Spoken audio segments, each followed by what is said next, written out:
बिस्मिल्लाहिर्रहमानिर्रहीम। आज की वीडियो में एक टॉपिक है फिनेस्टेरॉइड एंड हार्मोनल इम्बैलेंसेस। यानी ये क्लाइंट का क्वेश्चन है कि सर फिनेस्टेरॉइड के साथ हार्मोनल इम्बैलेंसेस हो सकते हैं या नहीं हो सकते, और इसका क्या वो। फिनेस्टेरॉइड के बारे में मैंने टाइम टू टाइम वीडियोस बनाई है और एक्सप्लेन किया है कि फिनेस्टेरॉइड मेल पैटर्न बाल्डनेस के लिए यूज़ होती है। ये सेफ ड्रग्स है, इसको आप यूज़ कर सकते हो, साइड इफ़ेक्ट इसके बहुत कम है, लेकिन इसको मैं एक्सप्लेन कर देता हूँ। मैं भी जो क्वेश्चन किया है शायद ये मेडिकल प्रोफेशनल ने किया है।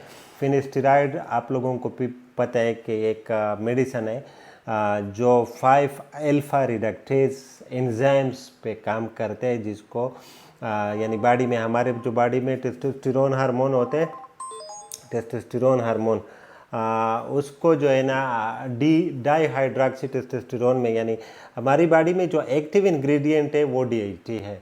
तो डीएचटी कहाँ से बनती है? टेस्टोस्टेरोन से बनती है।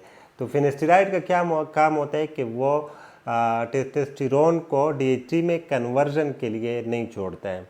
तो उसकी वजह से हमारे बॉडी में डीएचटी का लेवल जो है ना वो डिक्रीज़ हो जाती है, और टेस्टोस्टेरोन का लेवल या तो नॉर्मल होता है या थोड़ा सा ज़्यादा हो जाता है। क्योंकि इसकी कन्वर्जन नहीं होती है तो हमारे बॉडी में ये फिर थोड़ा सा एक्स्ट्रा, लेकिन ज़रूरी नहीं है हर केस में, नहीं, कुछ कुछ केसेस में कि टेस्टोस्टेरोन लेवल थोड़ी सी बढ़ जाती है। 5 अल्फा रिडक्टेज एंजाइम्स है, तो उसका बेसिक फंक्शन ये हो गया कि ये टेस्टोस्टेरोन है।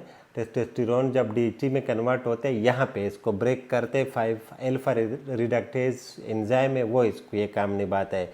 तो फिनेस्टेरॉइड ये 5 अल्फा रिडक्टेज जो एंजाइम है इसको ख़त्म कर देता है, या इस पे इफ़ेक्ट करता है, वहाँ पे इसके कन्वर्ट होने नहीं देता है।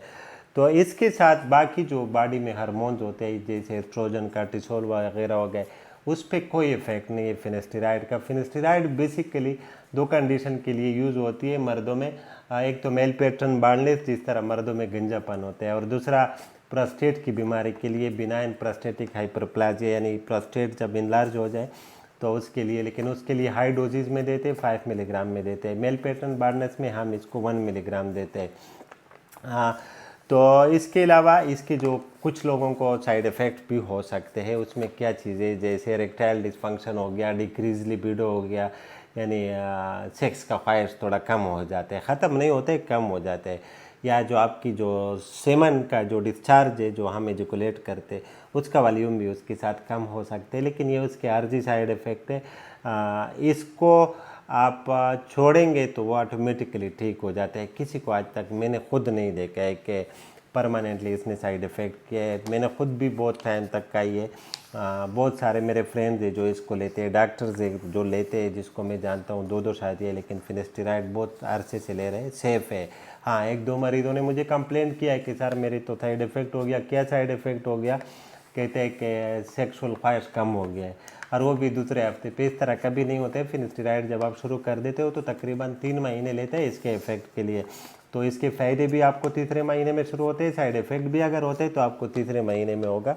लेकिन ये एफडीए अप्रूव्ड ड्रग्स है, इसके लिए मेल पैटर्न बाल्डनेस में ये सेफ़ है, लोग लेते हैं इसको, डॉक्टर एडवाइस करते हैं। अल्हम्दुलिल्लाह मैं डेली 50-60 मरीज़ों को शुरू कराता हूँ, आज तक किसी को साइड इफ़ेक्ट नहीं हुआ है, सिवाय 1-2 मरीज़ों के जिन्होंने मुझे रिपोर्ट किया हुआ है।